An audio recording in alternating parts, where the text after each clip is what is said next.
Bismillahirrahmanirrahim. Perlu kita pahami, amalan yang baik sekali lagi adalah amalan yang berkelanjutan. Ya. Pemirsa sekalian, amalan yang baik itu adalah amalan yang berkelanjutan. Hadisnya Nabi Shallallahu Alaihi Wasallam katakan, "Ahabul a'mal ilallahi ta'ala adwamuha wa inqalla." Sebaik-baik amal yang dicintai oleh Allah Subhanahu wa taala adalah amalan yang ajak, amalan yang rutin, amalan yang berkesinambungan walaupun jumlahnya itu sedikit. Dari hal ini saya sebutkan ada pelajaran menarik dari Ibnu Taimiyah. Ibnu Taimiyah rahimahullah menjelaskan, barang siapa yang memiliki kebiasaan pada amalan tertentu, di mana amalan tersebut disyariatkan, dia rutinkan, ini berarti amalan ini dia jaga terus. Contoh misalnya sholat duha, kata Ibnu Taimiyah lagi sholat malam, hendaklah ia terus menjaganya dalam setiap keadaan. Ingat ya, dia jaga aja terus dalam setiap keadaan. Janganlah ia meninggalkan kebiasaan tersebut, yaitu kebiasaan yang disyariatkan tadi, kata Ibnu Taimiyah, walaupun nantinya dia berada di tengah-tengah orang banyak. Ingat ya kalimatnya ya.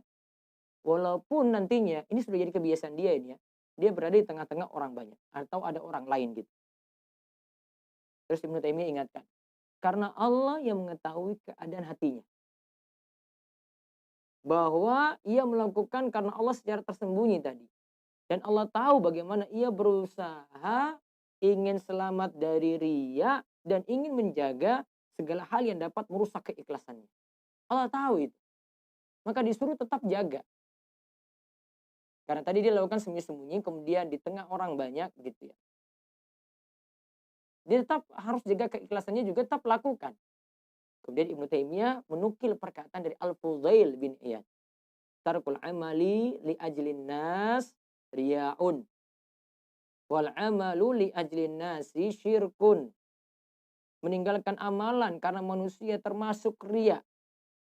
Ya. Meninggalkan amalan karena manusia termasuk riya. Melakukan amalan karena manusia termasuk syirik. Ingat ya, meninggalkan amalan karena apa ini ya? Ini karena manusia, maka masuk riya. Namun melakukan amalan karena manusia juga termasuk syirik. Nah, coba lihat keterangannya dulu di sini. Yang jelas kita ambil kesimpulan dari apa yang dijelaskan oleh Ibnu Taimiyah para jamaah sekalian. Pertama, tugas kita itu jaga amalan itu rutin, ajak terus menerus. Yang kedua, sholat duha, sholat malam itu tetap bisa dirutinkan untuk dijaga. Berarti di luar bulan Ramadan, kita harusnya bisa menjaga itu juga. Misalnya di bulan Ramadan, setiap jam 9 pagi, jam 11 pagi misalnya, 11 siang misalnya, kita masih rutin laksanakan sholat duha, laksanakan sholat duha. Maka bisa laksanakan rutin juga di saat bulan Syawal atau selepas Ramadan. Sholat malam juga demikian nih. Sholat tahajud, ini termasuk amalan juga bisa dirutinkan tiap hari. Walaupun untuk sholat duha tadi sebagian ulama mengkritisi tentang apakah bisa dirutinkan atau tidak. Pendapat yang paling tepat bisa dirutinkan. Kemudian amalan yang telah rutin dilakukan janganlah ditinggalkan walaupun berada di hadapan orang lain. Terus, melakukan amalan karena manusia ingin dapat pujian misalnya, nah ini termasuk riya. Begitu pula meninggalkan amalan karena khawatir manusia seperti takut dipuji, itu pun juga termasuk riya. Ya, melakukan amalan karena manusia, riya. Meninggalkan amalan karena manusia, karena khawatir manusia, bukan karena Allah ya ditinggalkan di sini ya. Namun dia karena manusia. Nah, itu pun termasuk riya. Kemudian yang kelima, terus menjaga amalan harus pula memperhatikan keikhlasan dan berusaha menghindarkan diri dari cari pujian atau riya.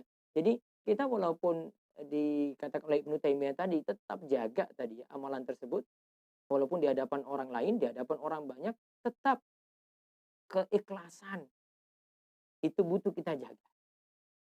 Kemudian kita lihat di sini juga Kalau ada amalan yang disyariatkan untuk dirutinkan, berarti kita simpulkan juga ada amalan yang kita tidak mesti jaga ajak, jaga rutin terus. Jadi tidak semua amalan itu mesti dirutinkan setiap saat. Ini semua kembali merujuk nanti pada dalil. Karena ada dalil yang nyatakan, ah ini baiknya sekali-sekali saja dilakukan gitu ya. Kadang Nabi SAW lakukan, kadang satu waktu Nabi tinggalkan. Misalnya, Nabi SAW rutinkan sholat rawatib itu ya saat mukim, begitu juga saat safar. Saat mukim artinya tidak bepergian, saat safar juga. Beliau merutinkan untuk yang saat mukim dulu. Saat mukim beliau Shallallahu Alaihi Wasallam merutinkan sholat sunat rawatib. Ya, jarang beliau tinggalkan itu ya. Bahkan kalau beliau sempat tinggalkan itu beliau kodok. Ada yang beliau kodok, misalnya sholat sunnah rawatib zuhur, beliau kodok nanti pada asar. Karena uzur beliau. Dan sebagian ulama itu katakan ini karena juga kekhususan bagi Nabi SAW, tidak bagi umatnya. Jadi ada yang beliau jaga rutin tadi, namun ketika safar, Nabi SAW meninggalkan sholat sunnah rawatib ini, kecuali sholat sunnah fajar. Nabi SAW meninggalkan sholat sunnah rawatib ini, kecuali sholat sunnah fajar.